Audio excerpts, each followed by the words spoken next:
What's up guys, welcome back to the channel. Today we're working on the SRT-4 again. Today we are actually swapping out the standard rubber bushings on the lower control arm for the polyurethane bushings that I have here. My name is Zach Ellis and welcome to my journey. I don't know where I'm going or how I'm going to get there, but I'm going to be tearing shit up every step of the way. Along with a few friends of course. Honestly, I don't know what I'm doing. I'll be building, modifying, repairing, fabricating, and racing every chance I get. But if you enjoyed this content, don't forget to smash the subscribe button and of course, enjoy the video. So in the last video you guys saw, I went racing with the car. I ran slicks on all four corners, and on the drive home I started to hear and feel some weird noises. It was some clunking, some not grinding, but not good noises is what I was hearing. Coming from the front left, I went ahead, I jacked the car up last week and determined that it was a lower control arm bushing. The trailing side on the driver's side was the one that actually failed, so I went ahead, capitalized on it, got on Modern Performance, and I ordered the polyurethane bushings. Total cost, they were $36 for the bushings, and then I think it was like $8 shipping or something. So not a bad gig, and I got them in 2 or 3 days, which is pretty awesome. So we're going to start by going ahead and removing the driver's side lower control arm bushing to see what I have to do to get the old bushings out and get the new ones installed. But before we get on to removing the lower control arm, I'll take you over here and show you kind of what the kit looks like. So this is everything that came in the kit. It's got both of your leading edge control arm bushings, and then it's got the trailing edge control arm bushings, along with 4 tubes of the grease. So directions here kind of tells you what you're going to need to do to get it all installed. I think the most important thing here is the actual picture of the order that the trailing side goes in. So it looks like it's this guy here first, then it's going to be the control arm shell, and then it's going to be this guy, and then this guy caps on top of there, and then that's where the sleeve will go. So it seems pretty straightforward. I'm not 100% sure, but all I can do is start removing everything from the car and then get on the press as soon as I get it all out. So keep you guys posted. Alright, so first thing we have to do to get the lower control arm out, well, the first thing I'm going to do is disconnect the sway bar end link from both sides. That way I can rotate the sway bar down out of the way and I don't have to worry about it binding anything up, basically. Once I get the sway bar end link removed, I'm going to go ahead, disconnect the ball joint from the spindle itself, and then I'm going to work on the 2 bolts holding the actual control arm to the car. I'm not going to disconnect the coilover or anything like that, only because I don't want to mess up the geometry of my suspension. As long as I don't disconnect like I said, the coilover from the spindle, the geometry will stay the same once I reassemble it. It might change a little bit, but it's not going to be super dramatic to where it's going to destroy my tires. So I'm going to go ahead, like I said, disconnect the sway bar end links, and then we'll work on actually removing the control arm itself.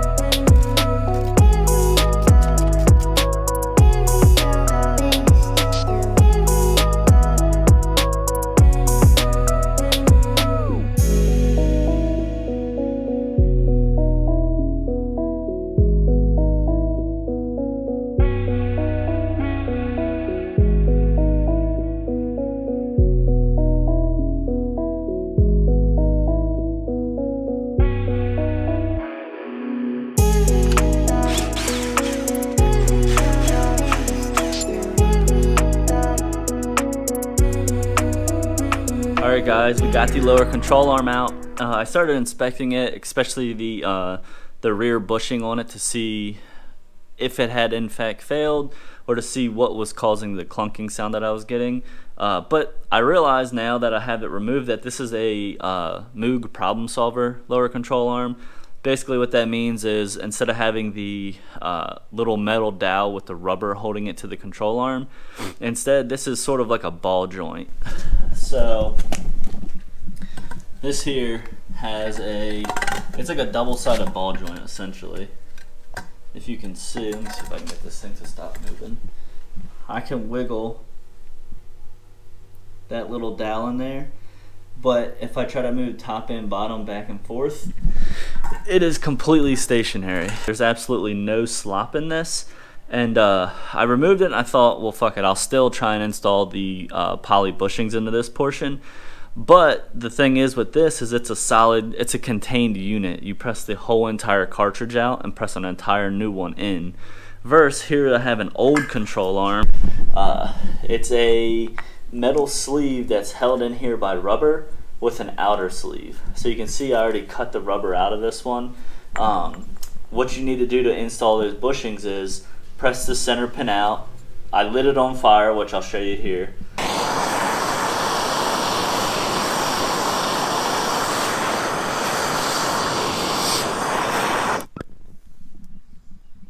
And then I scraped off all the excess rubber, and then the next step would be to do the same thing to this control arm. Essentially burn this rubber out, scratch the inside of this so it's completely clean, and then the new bushings would sleeve right into here.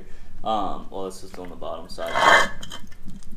You get what I mean, and it would set like that. So basically the only thing that changes with this whole installation is on the driver's side, rear side of the lower control arm, it's just going to remain that Moog contained bushing setup. I'm not going to be able to install the solid bushings. Now, in theory, I could go buy a brand new bushing, burn it, get the sleeve out, press the sleeve in, and put these solid bushings in, but I don't really see the benefit of it. But that's just my opinion. It seems like a lot of work to run these bushings, which this bushing here on the Moog control arm seems to be just as good as any other scenario. I mean, there might be a small amount of play in it, but I don't think it's going to be enough to have any ill effect on the vehicle. But I am, however, still going to press out this front bushing. This one's pretty easy. You can just hammer it out usually. Once it completely hammered out, then the new bushings, they pretty much just sleeve in. You could probably use a C-clamp to squish them in. So I'm going to go ahead, hammer that bushing out, and then get this control arm back installed, and then we'll hop over to the passenger side to do the same thing.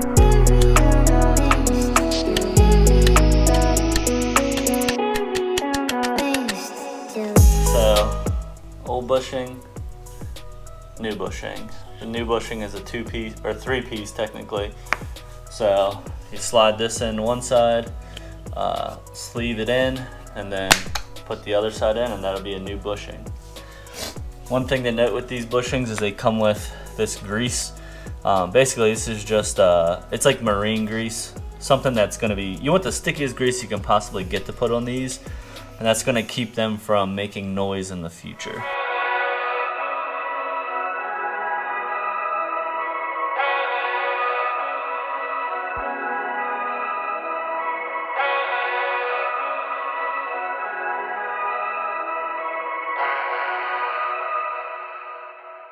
Alright, cool. So we got the new bushing completely installed.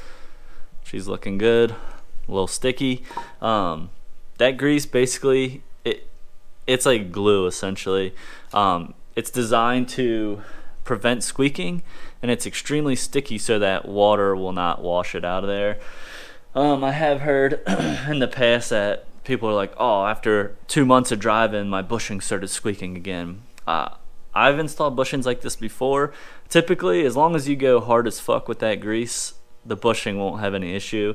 Yes, it's very messy, but a little mess now prevents you from having to pull this thing back off in a few months and replace the grease. I typically buy my own grease. I don't usually use the packets provided, but whatever, it's what I had this time, so we're gonna use it. I guess maybe in a few months, if I have to pull this back apart because it's squeaking, we know it's because of that shitty grease they give. So I'm going to go ahead, throw this lower control arm back on, get this side completely buttoned up, and then we'll jump over to the other side where I will actually get to install the complete bushing setup, and hopefully I can feel or notice a difference after this work is complete. Either way, like I said, we're going to go ahead, throw this side back on, and then we'll jump to the passenger side and try and knock that out.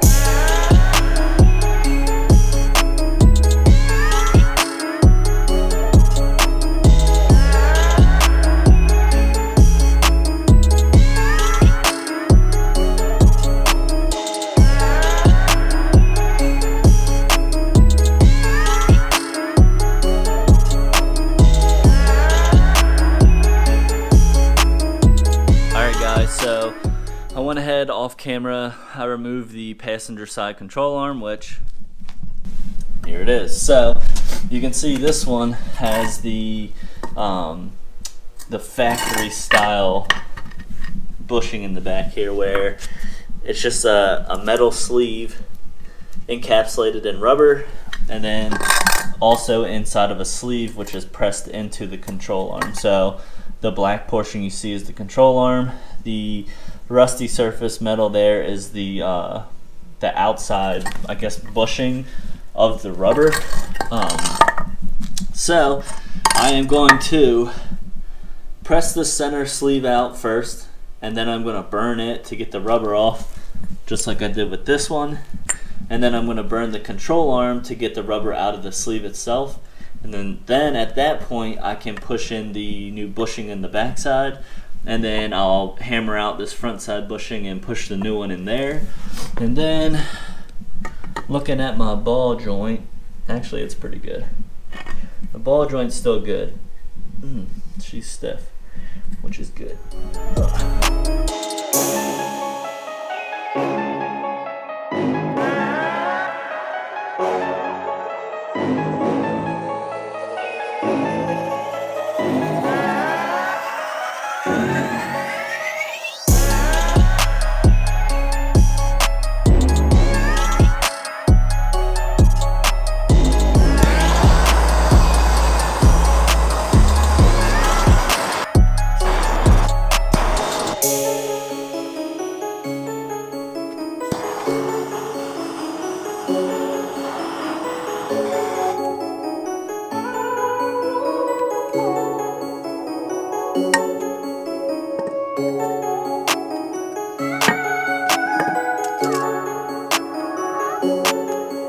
Alright guys, so it's the next day now.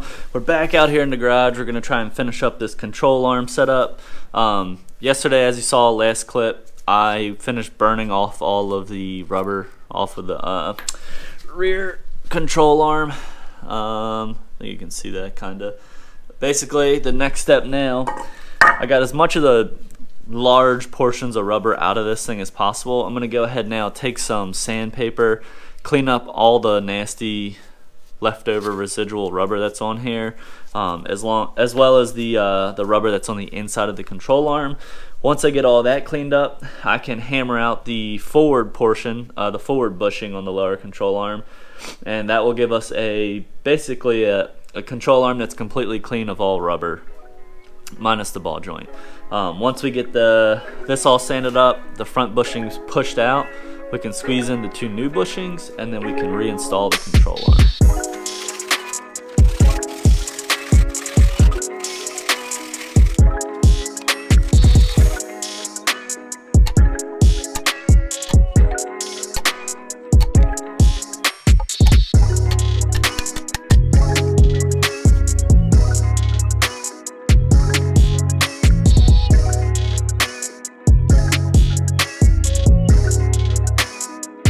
Alright, so we got the directions here. As you saw, we just did the forward side. Now we're going to do the rear side. So it has the order of all these bushings that they're supposed to go in. So the bottom is going to be this large portion, which it'll go right under here. Next thing is going to be the control arm. So we got that. Then it's going to be your top cap, which is this guy. It squeezes right in there. Then this little donut sleeve thing goes on the top. And then the last thing is going to be this center portion. This is going to be the toughest thing to get installed there because that's kind of what presses everything into place. But first thing I got to do is I got to grease all this. So I'm going to go ahead and grease it all up and then we'll reassemble it.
Alright, cool. So we got the control arm 99% installed. So rear part of the control arm is installed, forward part is installed, and then I reinstalled the lower motor mount and the pencil strut here to hold everything together.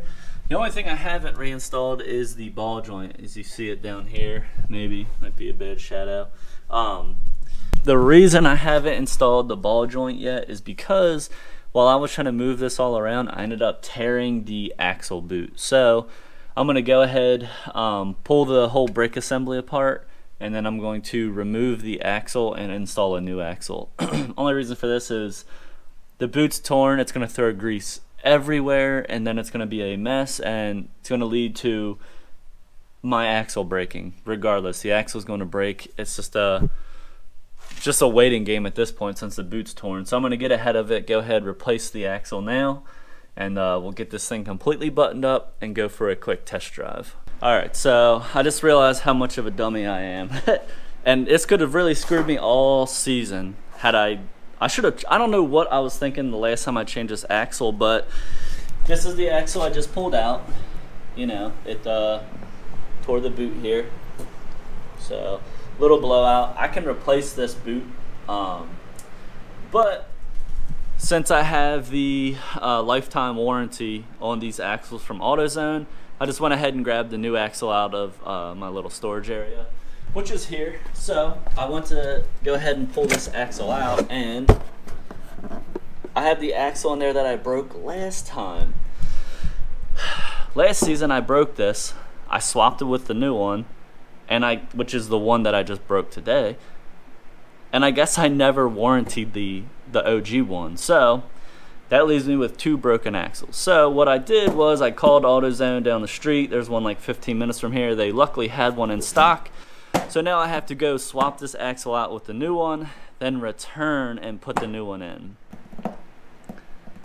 I'm glad I didn't break this axle all season, because I would have been mad as hell if I was racing and opened this box and realized I have an old broken axle in here. So I guess off to AutoZone we go. And with the new.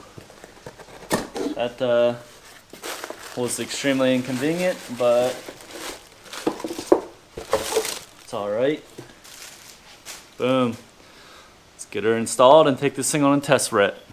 Alright, so as you guys can see, the car is all put back together. Control arms are installed. A few things that I think you should know going into doing these bushings on your car. The overall process, pretty straightforward. The one thing that you need to take note on your car prior to doing this is if you have the Moog lower control arms. The thing you're looking for is in the trailing side of the lower control arm. If you look at the bottom side of the control arm, if there's like a 1-inch piece of rubber sticking down below the control arm where the rear bolt goes through, you're good to do this. That means you have the OEM style bushing, basically a metal sleeve with rubber encapsulating it.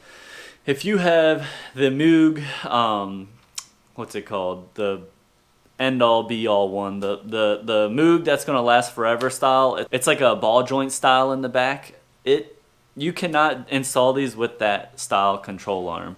You'll have to press that Moog rear bushing out and install a factory bushing and then burn it out to have that sleeve that's required. Kind of a pain in the butt. I didn't know that going into this, which is why I got 3 of the 4 bushings installed. But a caveat to that is if you have the Moog lower control arms on both sides, this bushing is gonna make a difference regardless, but it might not be as much as if you were replacing the factory bushings. Mainly because the factory bushings have a ton of play in every direction, up, down, left, right. And the Moog does not have any play, any direction, minus just the articulation of the suspension. The polyurethane bushings are going to create more resistance in that suspension travel, which is good. That's the whole point of it. But you might not notice as much of a difference if you're going from the Moog style to the polyurethane. All right, another thing. Once you put these polyurethane bushings in, trying to reconnect the ball joint to the spindle is going to be way harder, again, because the articulation of the suspension has a whole lot more resistance. So it's just going to be a little tougher to get your ball joints installed. So something to take note. Now, granted, if you disconnect the coilover from the spindle, it won't be a factor. It's going to be just as easy as ever. But then the factor is going to be trying to get the spindle bolts in where the coilover attaches to it. So either way, there's going to be some sort of resistance. It's not impossible. There is enough deflection there, but it takes a little bit of work.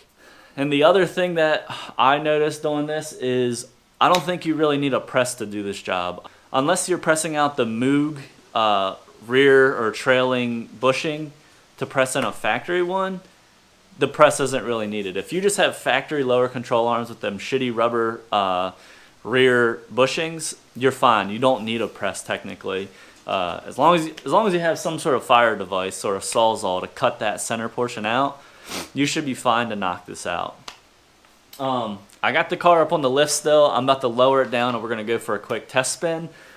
I don't know that I'm going to feel a whole lot of difference. Really, I'm just going to be driving to make sure I don't hear any noises that are concerning. You know, clunking, grinding. I might hear squeaking. Hopefully I don't, but that's always a possibility when you're going to a solid bushing like this. Hopefully in the long run this is going to help prevent deflection. Basically, every time you take off in your car, the front wheels are going to want to move forward in the wheel well. Every time you hit the brakes, they're going to want to shift to the rear side of the wheel well. I'm assuming it's going to affect your caster in a good way now, but, well, not in a good way. It's just going to have less ill effect on caster. But either way, this is going to help locate the wheel in the center of the wheel well, and like I said, prevent any deflection in the future. I think that's everything I got to talk about. So we're going to go ahead, drop this thing down, and go for a test rip real quick. We'll wrap this video up.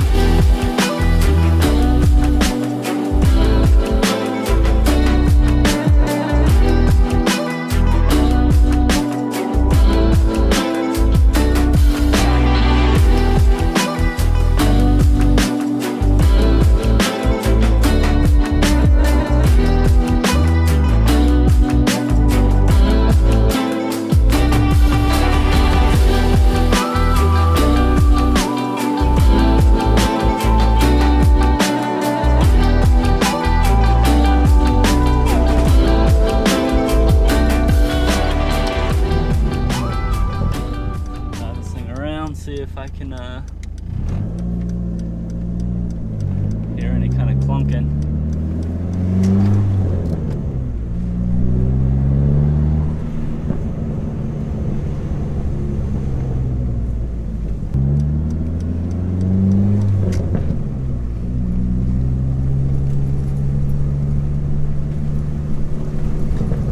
So hitting some bumps, I don't feel anything at all. I don't hear anything either, which is good.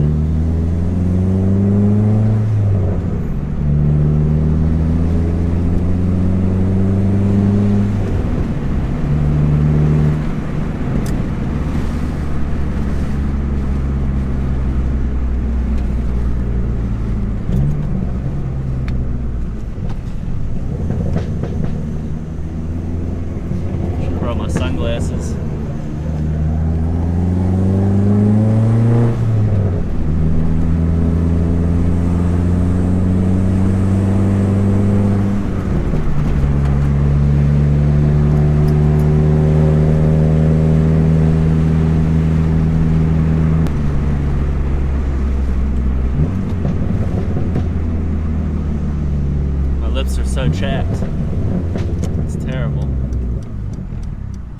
So far so good. I don't hear anything. I don't feel anything. It definitely feels a little more rigid in a good way.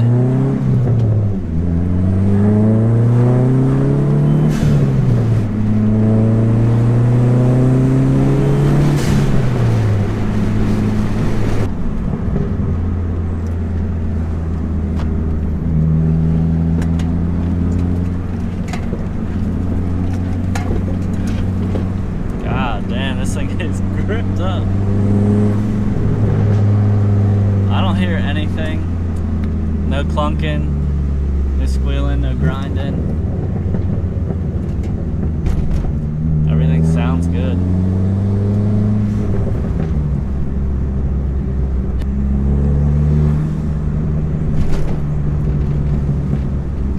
Big bump feels good.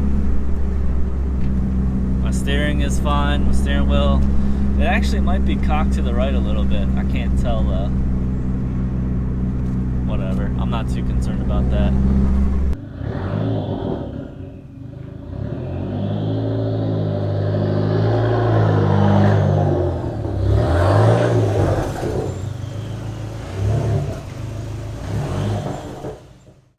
Alright, so got the lower control arms removed, the poly bushings installed. Everything went pretty smooth, minus me tearing my my front right axle. Is what it is. I was being a little forceful, and it resulted in the boot being torn. It is what it is. I might see if I can buy a new boot for it. That way I'll have two good axles. But all in all, like I said a little bit ago, not a bad repair. The test drive went well. The car does feel a little more responsive. And accelerating, it felt different on acceleration. Is it my mind playing tricks on me, or is it because I haven't driven the car in a week? I don't really know. Either way, I know it hasn't gotten worse. It's only gotten better with the solid suspension. But overall, I'd say this is a pretty straightforward install. I would say if you and a friend spent a day, you could knock this out easily in a day, if not less. I probably spent 6 hours total doing this over the course of 2 days, which, taking breaks, going to get lunch, it's not that bad. It's really pretty straightforward. But I think that's it for this one, guys. If you guys enjoyed this video, don't forget to hit the like button. And if you had any recommendations for future when I do this, or people that are going to watch this and they might have other ideas, leave it in the comments section down below. And of course, subscribe to the channel, and I'll see you in the next one.